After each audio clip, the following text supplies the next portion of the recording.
మన ప్రభు అయిన రక్షకుడైన యేసుక్రీస్తు పరిశుద్ధ నామములో మీ అందరికీ శుభములు తెలియచేయుచున్నాను. మీరందరూ ప్రభు యొక్క కృపను బట్టి క్షేమముగా ఉన్నారని ఆశిస్తూ ఉన్నాను. ఈరోజు బలపరిచే వాక్యము యోనా గ్రంథము 1వ అధ్యాయము 3వ వచనము. యెహోవా సన్నిధిలో నుండి తర్షీషు పట్టణమునకు పారిపోవాలని యోనా యొప్పేకు పోయి తర్షీషునకు ఒక ఓడను చూచి ప్రయాణమునకు కేవు ఇచ్చి యెహోవా సన్నిధిలో నిలవక ఓడవారితో కూడా తర్షీషునకు పోవుటకు ఓడ ఎక్కెను. ఈ రోజున మనము దైవ సేవకుడైన యోనా గురించిన మాటలు ధ్యానం చేస్తూ ఉన్నాం. తన సేవకుడైన యోనాను ప్రవక్త ద్వారా ఇజ్రాయేళ్ల దేవుడకు యెహోవా సెలవిచ్చిన మాట చొప్పున ఇజ్రాయేలీల సరిహద్దులు మరలా స్వాధీనపరచుకొనబడినట్లుగా దేవుని యొక్క వాక్యములో మనము జ్ఞాపకం చేసుకుంటున్నాం. ఒకప్పుడు దేవుని ఉద్దేశాలను ప్రజలకు ప్రకటిస్తూ దేవుని చిత్తమును జరిగించిన దైవ సేవకుడు ఇప్పుడు దేవుని యొక్క మాటకు అవిధేయుడవటము ఎంత విచారకరము. తర్షీషు కొందరు అనుకున్నట్లుగా ప్రస్తుత స్పెయిన్కు నైరుతి దిశలో ఉండగా నినివే తర్షీషుకు వ్యతిరేక దిశలో ఉంది. నీ ఆత్మయుద్ధ నుండి నేనెక్కడికి పారిపోదును, నీ సన్నిధి నుండి నేనెక్కడికి పారిపోదును. నేను ఆకాశమునికి ఎక్కినను, నీవు అక్కడను ఉన్నావు. నేను పాతాళమందు పడుకొనినను, నీవు అక్కడను ఉన్నావు. నేను వేకువ రెక్కలు కట్టుకొని సముద్ర దిగంతముల్లో నివసించినను, అక్కడను నీ చేయి నన్ను నడిపించును. నీ కుడి చేయి నన్ను పట్టుకున్నని దావీదు పలికిన మాటలకు భిన్నముగా ఉంది యోనా ప్రవక్తన. అతడు యెహోవా సముఖము నుండి పారిపోయేందుకు ప్రయత్నిస్తున్నాడు. మొదట్లో యోనా ప్రయాణము అతడు అనుకున్నట్లుగానే సవ్యముగా జరిగింది. అతని కోసం ఒక ఓడ సిద్ధముగా ఉంది. ఆ ఓడలో ప్రయాణం చేసేందుకు అవసరమైన డబ్బు కూడా అతని యొద్ద ఉంది.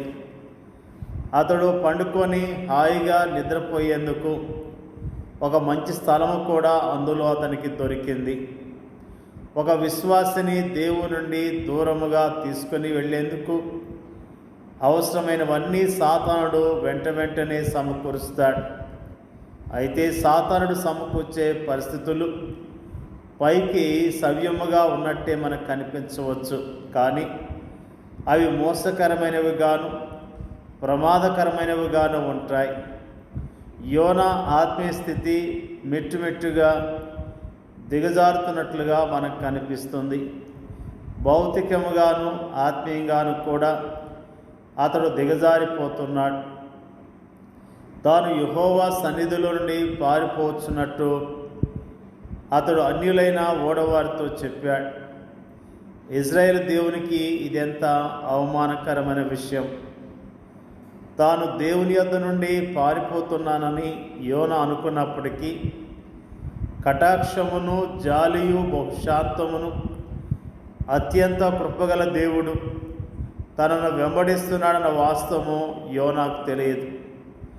గాఢ నిద్ర నుండి మేల్కొనబడిన యోనా తాను దేవుని సన్నిధి నుండి పారిపోలేనని, దేవుని చిత్తానికి తాను తలవంచవలసిందేనని గ్రహించాడు.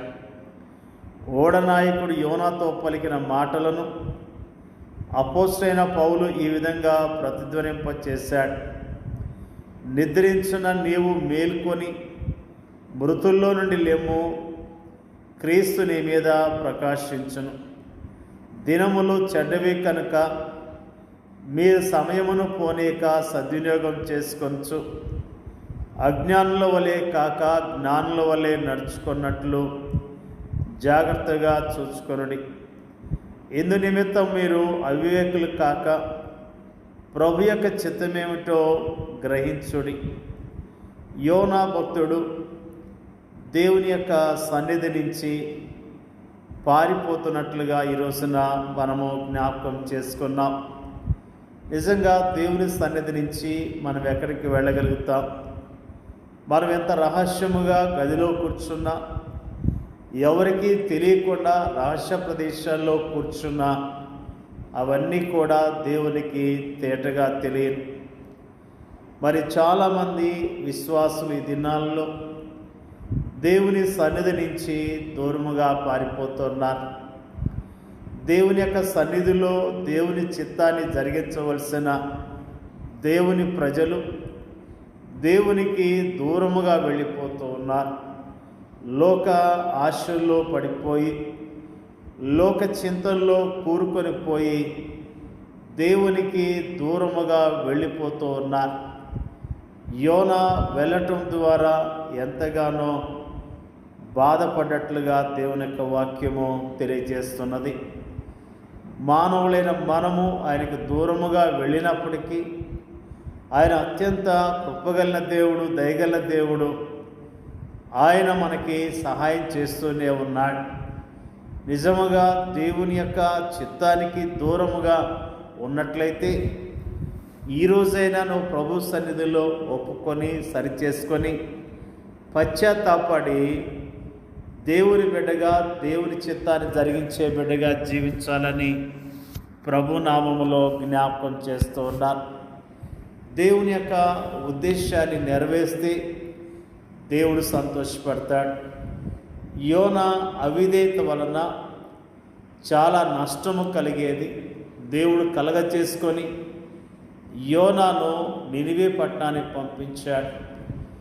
యోనా నినివే పట్టణానికి వెళ్ళటము ద్వారా, దేవుడు చెప్పిన వర్తమానం చెప్పటం ద్వారా ఆ దేశమంతా ప్రజలు పశ్చాత్తాపడి దేవుని నమ్ముకొని రక్షించబడ్డట్లుగా దేవుని యొక్క వాక్యము తెలియజేస్తున్నది. ప్రేమైన దేవునికి బిడ్డలారా, మనము దేవుని మాటకు విధేయత చూపించడం ద్వారా దేవుని నామానికి ఘనత వస్తుంది. అనేకులు దేవుని తెలుసుకొని దీవించబడతారు. నిజముగా మనలో ఉన్న అవిధేయతను విడిచిపెడదాం, మనలో ఉన్న నిర్లక్ష్యాన్ని విడిచిపెడదాం, మనలో ఉన్న పాపాన్ని విడిచిపెట్టి దేవుని చిత్తాన్ని జరిగించడానికి పూనుకొందాం. మనకిచ్చిన పనిని చక్కగా చేద్దాం, ప్రభుని గణపడదాం. మన ద్వారా దేవుని యొక్క నామం ప్రకటించబడాలి, అనేకులు రక్షించబడాలి, దేవుని నామానికి ఘనత రావాలి. ఆ విధముగా మనం దేవుని కొరకు జీవిద్దాం. దేవుని యొక్క వాక్యాన్ని దీవించునుగాక. పరిశుద్ధుడైన మా తండ్రి, నీకు వందనాలు, స్తోత్రాలు. భక్తుడైన యోనా గురించి అయ్యమ్మ జ్ఞాపకం చేసిన విధానం బట్టి నీకు వందనాలు తండ్రి, నీకు స్తోత్రాలు. ప్రభా, నీ సేవకుడు ప్రభా నీ మాట వినకుండా పారిపోయిన కానీ అతన్ని ప్రభా జ్ఞాపకం చేసుకున్నావు. అతన్ని మరణానికి అప్పగించకుండా అతని ద్వారానే నీ చిత్తాన్ని జరిగించిన విషయాన్ని ఈ రోజున జ్ఞాపకం చేసుకోవడానికి ఇచ్చిన కృపను బట్టి నీకు వందనాలు. మేము నీ ప్రజలుగా జీవిస్తున్నాం తండ్రి.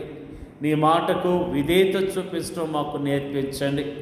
మేము విధేయత చూపించడం ద్వారా అయ్యా నీ నామం మహింపరచబడుతుందని, నీ నామము ఘనత చెందుతుందన్న విషయాన్ని గుర్తించడానికి ప్రభా విధేయులుగా జీవించడానికి కృప దయచేయండి. మరి ముఖ్యంగా ప్రార్థన చేయించున్నాం తండ్రి. మా దేశాన్ని మీరు జ్ఞాపకం చేసుకోండి అయ్యా. నీ నామం ఎరిగిన ప్రజలు ఎంతోమంది అవిధేయులుగా జీవిస్తున్నారు ప్రభువా. నీ చిత్తాన్ని జరిగించకుండా జీవిస్తున్నారు. ఒక్కొక్కరితో మాట్లాడండి ప్రభువా. పడిపోయిన స్థితి నుంచి లేవనెత్తి అయ్యా నీ పరిచర్యలో బలంగా వాడుకోమని ప్రార్థన చేయించున్నాం తండ్రి. స్తోత్రాలు. మా దేశాన్ని కనికరించండి, మా దేశ ప్రజలను రక్షించండి, కాపాడమని ప్రార్థన చేయించున్నాం. మరి ముఖ్యంగా ప్రపంచవ్యాప్తంగా నీ సేవ చేస్తున్న సేవకులందరినీ బలపరచండి. సేవకులు నీ చిత్తములో ఉండి ఘనమైన సేవ చేయటానికి అనేక ఆత్మలను నీ తట్టు తిప్పే సాధనాలుగా వాడబడతానికి సహాయం చేయమని అడుగుచున్నాం తండ్రి. నీకు వందనాలు. వాక్యం ఇచ్చిన ప్రతి సహోదరిని సహోదరుడు వారి కుటుంబాలను దీవించి ఆశీర్వదించమని యేసుక్రీస్తు నామములో అడుగుచున్నాం తండ్రి. ఆమేన్.